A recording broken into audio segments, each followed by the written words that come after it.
Salut tout le monde, j'espère que vous allez bien. Moi ça va très bien. Aujourd'hui on se retrouve pour une petite vidéo compte rendu de mes achats du mois de septembre. Il y aura 3 catégories, manga, jeux vidéo et animé.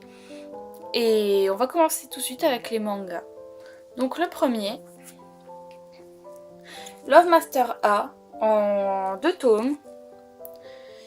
En fait l'histoire c'est une fille qui a subi 50 échecs amoureux et s'est jurée de ne plus jamais tomber amoureuse. Par contre, elle va aider les autres dans leur déclaration amoureuse et tout ça. Et c'est comique, c'est gentillet, voilà. Le manga était sympathique. Ensuite, un manga encore en 2 tomes. Mais moi je l'aime. Là en fait c'est une fille qui va tomber amoureuse d'un garçon. Par contre ce garçon, lui, n'est attiré que par les filles qui ont déjà un petit ami. Mais si ces filles-là... Donc il va sortir avec les filles qui ont un petit ami.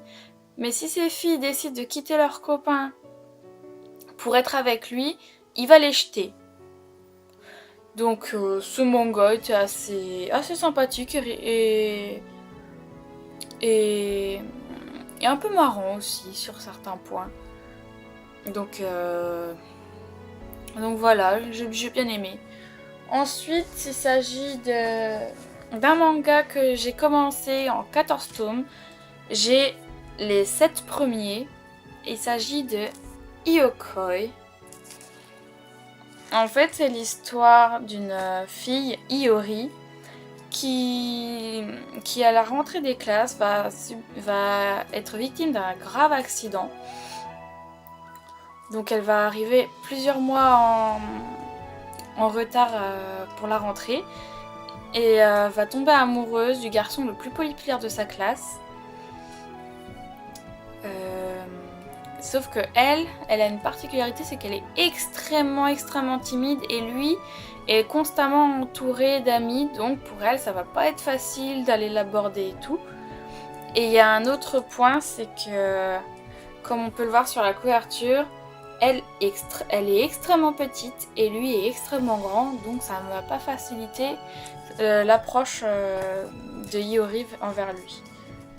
J'aimerais beaucoup pouvoir finir ce manga pour pouvoir le lire, parce que j'avais regardé l'OAV qui résume le premier tome et j'avais beaucoup aimé, donc j'attends d'avoir la fin pour pouvoir le lire. Et le dernier manga en 7 tomes, celui-là, je ne l'ai pas encore lu, mais je ne vais pas tarder à le commencer. Qui s'appelle Seed of Love. Donc j'ai la collection complète. L'histoire, c'est que... Alors, l'histoire, c'est une fille qui a de nombreux amis, un petit copain qui est plus âgé qu'elle, qui est en première année de lycée. Un jour, elle va apprendre que son père va ouvrir une pension et son histoire va complètement être chamboulée du jour au lendemain dû à l'ouverture de la pension. Les histoires d'amour vont s'entrecroiser et rien ne va plus se passer comme elle l'aurait souhaité. Donc voilà, j'ai très envie de le lire. Je n'ai pas encore eu le temps. Et voilà. Ensuite, deuxième catégorie, les jeux vidéo. J'en ai pas beaucoup, mais j'en ai. On va commencer par un jeu, par 2 jeux très connus. Enfin, on va dire 3 jeux qui sont très connus et le dernier n'y est pas. Bon, le premier, il s'agit de Rayman, le tout premier sur PS1. Comme je suis une fan de la série Rayman, et du coup, j'ai également acheté Rayman 2 sur PS1. J'avais le 3. Ouais, sur PS2, j'avais Rayman 3, Rayman Revolution et Rayman M. Il me manquait Rayman 2 et le premier Rayman pour... Enfin, il m'en manque d'autres aussi. Mais en priorité, il me manquait ceux-là. Donc je les ai achetés. Ensuite, je me suis acheté, pour changer de genre de jeu, comme je suis beaucoup RPG, je suis passée sur un FPS qui est Destiny Collection. J'ai déjà commencé et au final, j'aime beaucoup. Enfin, je vais pas dire j'aime beaucoup, mais j'aime bien le genre. Ça change et c'est agréable de pouvoir changer, de passer d'un RPG à un FPS de temps en temps. Parce que les RPG, au bout d'un moment, c'est tellement répétitif que ça finit par me lasser.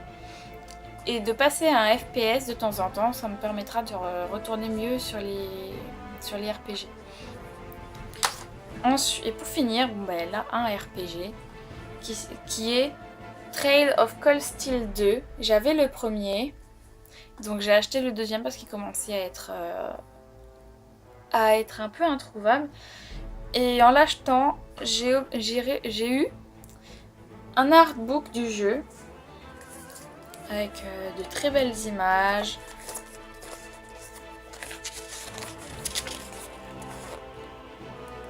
Donc voilà. Donc, je n'ai toujours pas fini le 1, donc je ne vais pas pouvoir commencer le 2, mais c'est un jeu que j'aime beaucoup. L'inconvénient de ces jeux-là, c'est qu'ils sont entièrement en anglais. Mais moi, ça ne me dérange pas, mais pour ceux qui auraient du mal avec l'anglais, les achetez pas. Ou alors, mettez-vous vraiment à l'anglais. Parce que les sous-titres et le texte... mais c'est pareil. Les sous-titres et l'audio sont entièrement en anglais. Il n'y a que le manuel et la boîte qui sont en français. Donc voilà. Alors ensuite, la dernière partie, c'est la partie animée. J'ai reçu mes coffrets DVD ce matin. J'ai 3 séries, dont 2 séries en 2 saisons. On va commencer par une série fantastique qui est Spice and the Wolf. Donc je vais vous lire le résumé parce que je ne connais pas tout à fait. Alors, Lawrence Kraft est un marchand ambulant qui voyage de ville en ville. Alors qu'il s'apprête à quitter le village de Passroe, dont la pérennité des récoltes est assurée, d'après une ancienne légende par la divinité Lou Holo, il découvre à l'arrière de sa carriole une jeune femme pourvue d'oreilles et d'une queue de loup. Faisant confiance au progrès pour assurer de bonnes récoltes, les habitants ont cessé de croire à ces anciennes légendes. La divinité des lieux n'a donc plus de raison de rester et demande à Lawrence de l'emmener avec lui dans le but de retourner dans son pays natal, Yoitsu. Donc voilà, une petite série en deux saisons. J'espère que ce sont 2 saisons assez courtes puisqu'elles font toutes les deux 13 épisodes, donc 26 épisodes en tout. Et voilà, je vais pouvoir me remettre à regarder quelque chose parce que je n'avais plus rien à regarder. Ensuite, on passe à une deuxième série en 2 saisons également qui s'appelle Supergirls. Donc la saison elle est là. Je vais voir le résumé. Là, il s'agit d'une comédie romantique. Ran Kotobuki est la gueule numéro 1 de Shibuya et une fashion victime de Tokyo. Accompagnée de ses 2 meilleures amies, Miyu et Aya, elles feront tout pour profiter de la vie et s'amuser. Issue d'une famille de policiers, Ran n'a nullement envie de suivre cette voie, mais ne peut renier son esprit de justice. En plus de son éternelle bonne humeur et de son humour omniprésent, elle vient toujours en aide aux plus faibles et fera tout pour rester la Supergirl de Shibuya. Donc c'est une comédie, il y a de la romance et voilà. Ça promet de... Je pense que ça va être sympathique à regarder. Ensuite, celui que j'attendais vraiment le plus, qui est une série en 13...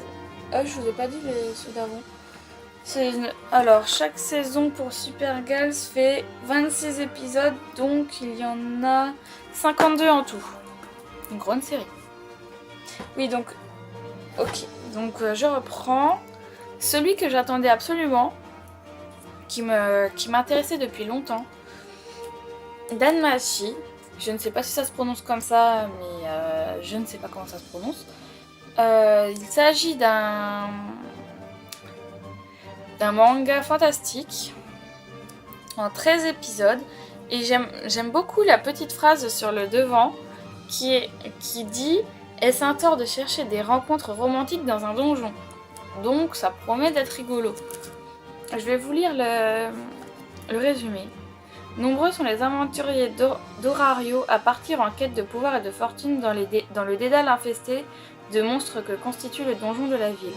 Face à ces braves guerriers regroupés en guildes et protégés par de puissantes divinités, nous suivons les péripéties de Belle Cranel, un jeune garçon fraîchement arrivé de la campagne qui ne souhaite qu'une chose, rencontrer des filles.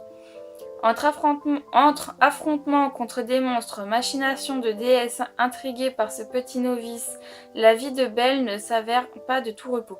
Oui, ça promet d'être rigolo. Donc voilà. J'espère que ce compte rendu vous aura plu. Moi, ça me fait toujours plaisir de découvrir mes achats et mes passions. Donc voilà. N'hésitez pas à me dire en commentaire ce que vous en avez pensé. Et si vous avez des trucs, des mangas ou des séries à me conseiller, ou même des jeux, je suis preneuse, j'y regarderai. Donc voilà, je vous fais de gros bisous et à la prochaine. Salut, salut!